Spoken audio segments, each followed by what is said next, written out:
Hello guys, स्वागत है आपका। एमसीयू में जहां एंटमैन जैसे छोटे साइज के कैरेक्टर्स हैं, वहीं गैलेक्सी से बड़े या पहाड़ साइज के कैरेक्टर्स भी एग्जिस्ट करते हैं।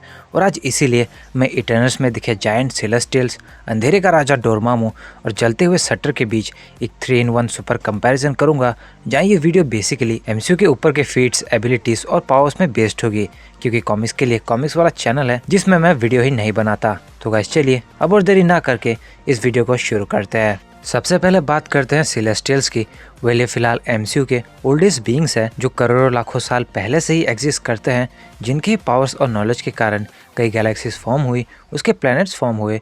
जहां अरिशम द जज उन सेलेस्टियल्स का लीडर है, यानी कि प्राइम सेलेस्टियल, जिसकी ऑर्डर्स बाकी लोग लेते हैं। प्लस अरिशम ने ही यूनिवर्स में लाइट इन्वेंट करी, एक सन तक को फॉर्म करके। और ऐसे ही अगर आप इनकी सुपर स्ट्रेंथ की बात करें तो तैमूद का इमरजेंसी पूरे अर्थ को डिस्ट्रॉय करके होता है। ये ग्लिम्स में भी दिखता है कि ये पावरफुल सेलेस्टियल किस तरह पैदा होते हैं।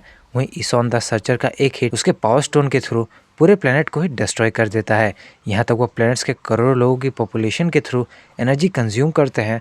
वैसे ही celestials teleportation, matter manipulation, energy formation, cosmic awareness, infinite super strength या ड्यूरेबिलिटी तक रखते हैं, जो एक प्लैनेट या गैलेक्सी के साथ जो मन में आए वही कर सकते हैं। प्लस बिग बैंग का धमाका और इन्फिनिटी स्टोन्स की क्रिएशन के जिम्मेदार भी कहीं ना कहीं सेलेस्टियल्स ही है। और लाइफ फॉर्म करने के साथ ही इन्होंने जेनेटिकली एडवांस डेवियंस को बनाया ताकि ह्यूमन पॉपुलेशन के इफेक्टिव माइंड्स ग्रो करे, मगर ये करप्ट हो गए और इसके बाद इटर्नल्स को फॉर्म किया, जो अर्थ के ही लगभग फॉर्म होने के बाद से ही एग्जिस्ट करते हैं।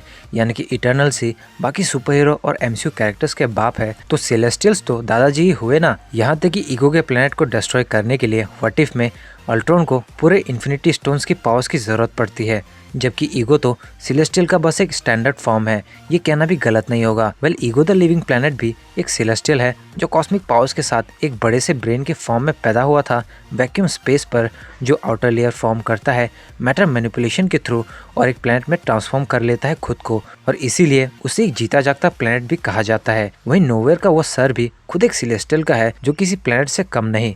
तभी उसके अंदर कई रेसेस और टिवान जैसा एल्डर भी एग्जिस्ट करता है। दूसरी तरफ डोरमामू एक इंटरडायमेंशनल कैरेक्टर और डार्क डायमेंशन का रूलर है, जो immortality, super strength, durability, energy manipulation, dark powers manipulation, जिसने डार्क डायमेंशन से ही खुद की ही बॉडी को फॉर्म किया और डॉक्टर स्ट्रेंज के सामने खड़ा हुआ, या उसका हाथ को फॉर्म करके उसके हिट से ही डॉक्टर स्ट्रेंज को मार देता है वो।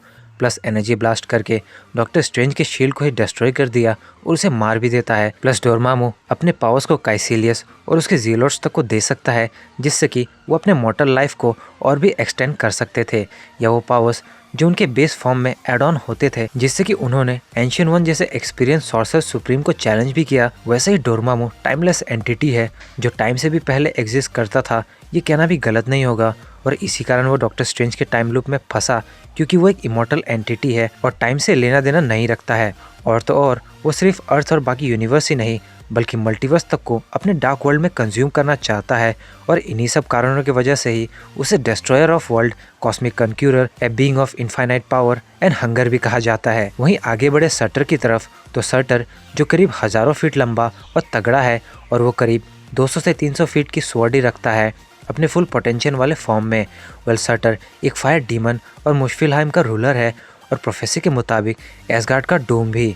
और इटर्नल फ्लेम में आते ही वो एसगार्ड जैसे पैलेस को ही डिस्ट्रॉय करके बाहर आता है, जिसको हल्क के भी पंचेस कुछ माइनर डिस्टर्बेंसेस की तरह फील होते हैं। वहीं उसकी स्ट्रेंथ इतनी थी कि उसने स्वॉर्ड के थ्रू हेला को ही मार डाला, या उसके ट्वाइलाइट स्वॉर्ड के थ्रू उसने पूरे एसगार्ड को ही चुटकियों में तहस नहस करके कम्प्लीटली डिस्ट्रॉय कर दिया।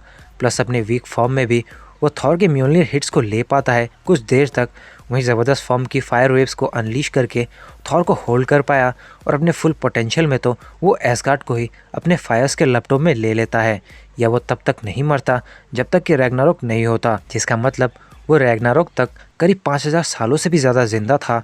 वैसे ही वो इम्यून था सभी अटैक से जब वो अपनी पूरी पोटेंशियल में था, जिसको हेला के नेक्रोसोर्स भी हल्का सा भी घाव नहीं दे पाए, बल्कि उसके अंदर ही समा गए। या कोई भी वेपन जब उसे अटैक करेगा उसके फुल पोटेंशियल में, जब तक कि वो कोई कॉस्मिक पावर्स ना हो, वो सटर के अंदर ही डिसॉल्व हो जाएगा। तो गाइस अब बात करते हैं रिजल्ट्स की। सो देखिए, अभी तक डोरमामू को डॉक्टर स्ट्रेंज ने बीट किया था सिर्फ और सिर्फ टाइम लूप में ट्रैप करके, ना कि उसे ओवर पावर करके। लेकिन डोरमामू अर्थ के सॉर्सरर्स को मैनिपुलेट करके अपनी तरफ लेता है ताकि वो उनकी मदद ले सके अर्थ को डार्क डायमेंशन में ढालने के लिए। मगर सेलेस्टियल्स जो सन तक को फॉर्म और गैलेक्सीज और प्लैनेट्स को फॉर्म करने से लेकर डिस्ट्रॉय कर चुके हैं, तो उनके सामने बिल्कुल डोरमामू वीक पड़ ही जाएगा। यहाँ तक सर्टर को भी उसके फुल पोटेंशियल में ओडिन ऑलरेडी बीट कर चुका है, जो सिर्फ एक एसगार्डियन गॉड है, ना कि यूनिवर्स के क्रिएशन से पहले की एंटिटी। वैसे ही सर्टर डोरमामू के सामने वीक पड़ जाएगा, क्योंकि डोरमामू ऑलरेडी एक टाइमलेस बीइंग है दूसरे डायमेंशन से, जिसने कितने प्लैनेट्स तक को डार्क डायमेंशन में ढाल लिया है। सो आज के इस 3-in-1 सुपर कंपैरिजन में सेलेस्टियल्स डेफिनेटली अल्टीमेट विनर है और डोरमामू सेकंड मोस्ट पावरफुल और सर्टर तीनों में से सबसे वीक है। तो गाइस, ये थी एक super comparison video. Well, comics में डोरमामू का फुल बॉडी फॉर्म भी दिखा बजाय इस ह्यूज साइज के प्लेनेट की तरह। यहाँ तक डोरमामू का मोशन कैप्चर खुद अपने बेनेडिक्ट कम्बरबैच ने ही दिया है डॉक्टर स्ट्रेंज मूवी में। वहीं कॉमिक्स में सेलेस्टियल्स स्पेस गॉड्स कहलाते थे जो मल्टीवर्स के क्रिएशन तक में रेस्पॉन्सिबल थे। वेल, अगर आपको ये वीडियो अच्छी लगी हो तो इस वीडियो को लाइक और शेयर करें, साथ ही कमेंट करके बताएं आपको ये वीडियो कैसी लगी और नेक्स्ट कंपैरिजन किन कैरेक्टर्स के बीच देखना चाहेंगे। और ऐसे ही ऑसम और इंटरेस्टिंग वीडियोस देखने के लिए हमारे चैनल को सब्सक्राइब करके बेल आइकन को ज़रूर प्रेस करें। तो गाइस, मिलते हैं बहुत जल्द अगली वीडियो में। This is your captain signing off. Take care, bye bye.